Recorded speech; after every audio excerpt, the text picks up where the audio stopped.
ahora lo conversamos con Winfred Hempel, abogado de las víctimas de Colonia Dignidad en Chile. ¿Cómo está, abogado? Hola, buenos días. Muchas gracias por la invitación. Muy buenos días, muchas gracias a usted por estar conectado con toda Latinoamérica a través de DNews para contarnos a qué se refiere. Recordemos que la historia de Colonia Dignidad no es necesariamente una historia conocida en el resto de los países, y cuando hablamos de memoria, de reparación, de justicia y de la intención además del canciller alemán de cooperar en eso, entonces es importante también explicar qué fue lo que sucedió en Colonia Dignidad. Por favor, adelante, abogado. Bueno, la ex Colonia Dignidad es un engendro muy extraño porque es una mezcla entre una secta religiosa y un grupo de extrema derecha política. Eso lo hace bastante particular. Y en ese sentido uno lo puede, incluso sin exagerar, homologar a organizaciones como el Talibán, etcétera, sin que tiren bombas por ahí, pero está el elemento religioso y el elemento político, que es obviamente el peor de los escenarios, porque esas agrupaciones al contrincante político lo perciben como una especie de malo en vez de el contrincante o competidor político. Bueno, la ex Colonia Dignidad efectivamente es un asentamiento de alemanes en el sur de Chile que ha prácticamente cometido delitos tanto contra los chilenos como también contra los propios alemanes.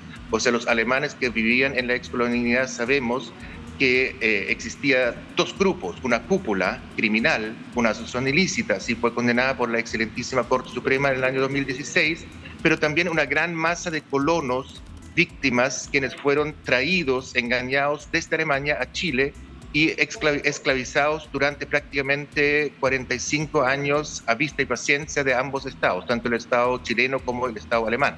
Lo que sucedía en la ex Colonia Dignidad, eso es esclavitud, abuso sexual y todo tipo de atrocidades, incluso inimaginables que uno se pueda imaginar, valga la redundancia, se sucedían en la Colonia Dignidad. O sea, los colonos, por ejemplo, no tenían los derechos más básicos, no podían vivir en familia, no tenían derecho a propiedad, no tenían sueldo, no tenían imposiciones y trabajaron como esclavos de lunes a lunes durante 16 horas diarias, incluso en situaciones simplemente de esclavitud, o sea, en casos de castigos, incluso de no darle comida, de no darle líquido, etcétera. ¿Abogado? Ni hablar.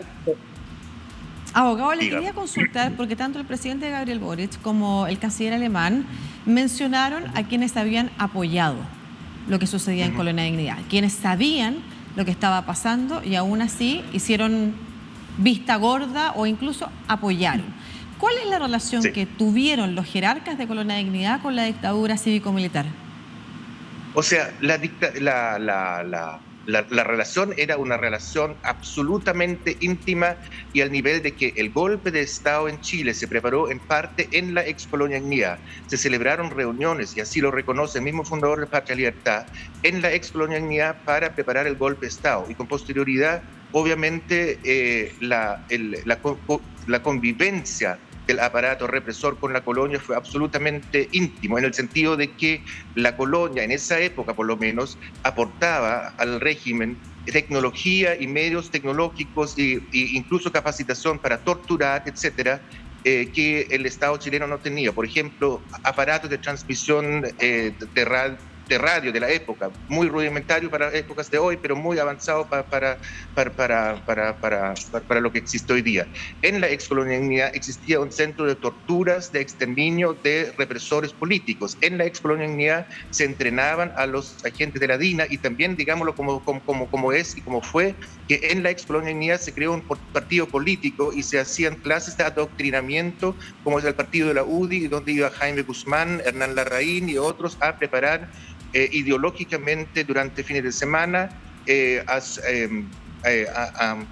los que hoy día son políticos, como por ejemplo hoy día quien integra la comisión de expertos, Hernán Larraín, quien fue a la ex Colonia Dignidad desde el año 72 hasta entrado el año 2000. Y ir a la ex Colonia Dignidad en esa época no era solamente ir, sino que tú ibas a un campo de concentración, tú pasabas por alambradas, tú pasabas por un control de acceso, tú veías las torres de vigilancia.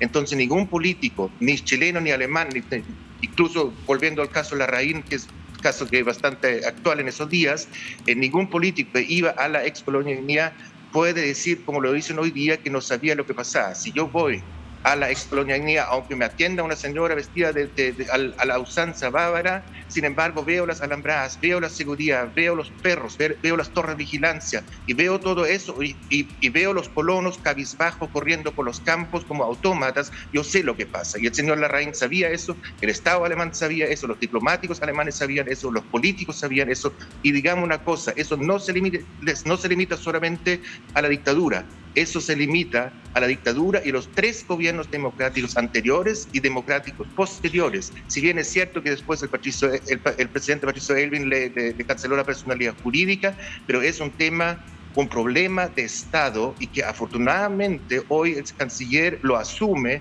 como tal desde el punto de vista desde Alemania, incluso también el presidente Gabriel Boric, como corresponde hoy día en el año 2023, en consideración de que ese grupo llegó hace más de 50 años a Chile, o sea, incluso más de 60.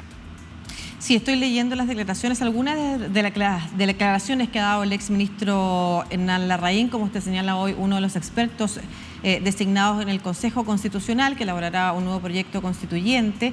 Él acusa aprovechamiento político de parte de quienes lo señalan como vinculado a Colonia Dignidad, que él efectivamente estuvo en el lugar, pero que no necesariamente eso significara que fuera partícipe, cómplice o supiera lo que pasaba al interior. ¿Cuáles son los datos que efectivamente comprueben lo que usted está señalando, abogado? Los datos son los siguientes. El señor Hernán Larraín, primero es un cómplice activo, o sea, formó la UDI, pero después datos concretos son los siguientes. Y para que él responda a esos datos, en el año 1990 y todos los años 90, ya cancelada la personalidad jurídica, fue él quien promovió en Santiago, ante los ministerios, ante la justicia, todas las actividades para dejar sin efecto el decreto presidencial. Lean, por ejemplo, la memoria y la biografía del señor Belisario Velasco, quien ahí lo describe detalladamente. Además, digamos una cosa que es bastante grave. Habían grupos de choque en los años 90 que impedían permanentemente el acceso de la policía a la excolonialidad para cancelar la personalidad jurídica, para cerrar el hospital, para detener a Schaeffer. Quien estaba en la puerta eran los, entre comillas, comités de pacientes de la excolonialidad. Quien organizaba esos comités de pacientes, 2 personas, mano derecha y mano izquierda, Hernán Larraín. La mano derecha era Fanny Falcón, su secretaria personal de su oficina en Parral, quien organizaba el comité de pacientes, y que no eran más que grupos de choque que se tiraban contra la policía, que le tiraban piedras, de todo, para que no entraran y hicieran cumplir las órdenes judiciales y no hicieran cumplir el Estado de Derecho.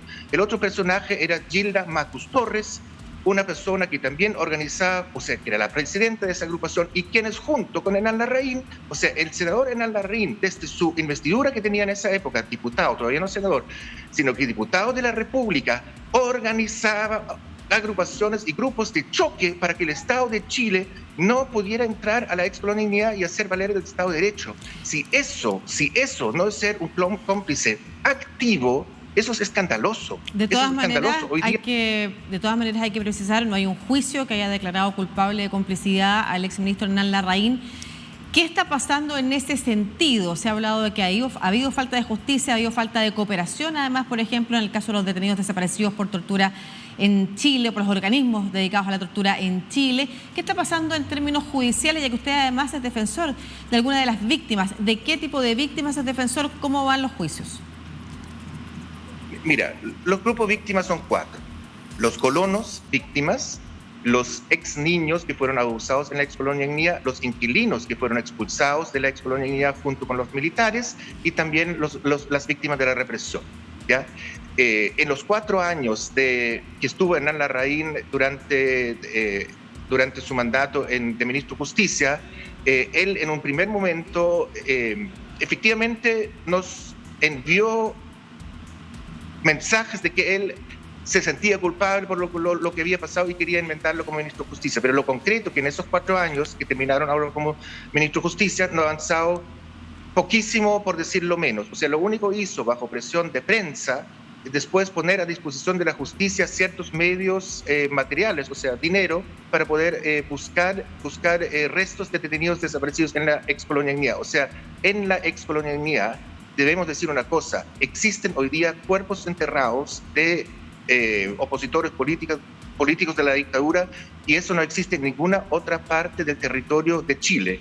Y esos cuerpos no han podido ser buscados porque el actuar del Ministerio de Justicia durante el gobierno del presidente Sebastián Piñera, dícese, bajo el ministro de Justicia Hernán Larraín, avanzaron absolutamente nada. Subieron 2, 3 peritos que hicieron una toma de muestra, pero siempre y permanentemente no avanzaban las gestiones. De hecho, existía una comisión bilateral entre Chile y Alemania permanentemente se quejaba que enviaban al Estado chileno oficios, requerimientos, solicitudes de reuniones, solicitudes de coordinación, y jamás, o sea, han cumplido algunas reuniones, pero permanentemente copiadas. O sea, si viene un requerimiento de un ministro alemán al ministro de Justicia o al presidente de la República y eso no se responde, eso es una afrenta diplomática, es un escándalo. Sí, para terminar, abogado, esto es importante también para el gobierno alemán, no solamente porque eran ciudadanos alemanes, sino que porque pertenecían al régimen nazi. Sí, o sea, hay que desmitificarlo un poquito. O sea, tenían formación nazi. Schaeffer no era un cabo nazi, como siempre se dice. Schaeffer era un enfermero en el frente francés, pero habían algunos... Lo que pasa es que la relación con el mundo nazi viene posteriormente. La colonia de Dignidad después, durante la dictadura, se transformó en un hervidero de gente que había arrancado de la guerra, criminales de guerra alemán, quienes se escondieron en algún momento en la ex-colonia de Dignidad, colaboraron con la ex-colonia de Dignidad, formaron incluso agentes del ejército en la ex-colonia de Dignidad en técnicas de espionaje, de tortura y todo tipo de atrocidades que uno se puede imaginar. Entonces, en su origen, la colonia era un grupo netamente religioso, pero después devino en un engendro, claro, un refugio de nazis en América Latina. Así fue. Perfecto. Muchas gracias, Winfred Hempel, abogado de las víctimas de Colonia Dignidad, un tema que ha salido en la mesa, no solamente desde que se anuncia que Hernán Larraín va a ser uno de los expertos designados por el partido político la UDI, precisamente que usted ha mencionado, para redactar la nueva Constitución. Ese es un tema que ha vuelto a poner lo de Colonia Dignidad sobre la mesa, sino que porque además el canciller alemán y el presidente Gabriel Boric ayer en su visita al Museo de la Memoria han mencionado la necesidad de seguir avanzando en justicia en un sitio de memoria, además en la misma Colonia Dignidad, y han condenado a quienes incluso, y lo señalan así indirectamente, siguen participando de la política habiendo sido cómplices de lo sucedido ahí. Muchas gracias, abogado, que esté muy bien. Muchas gracias a usted. Buen día.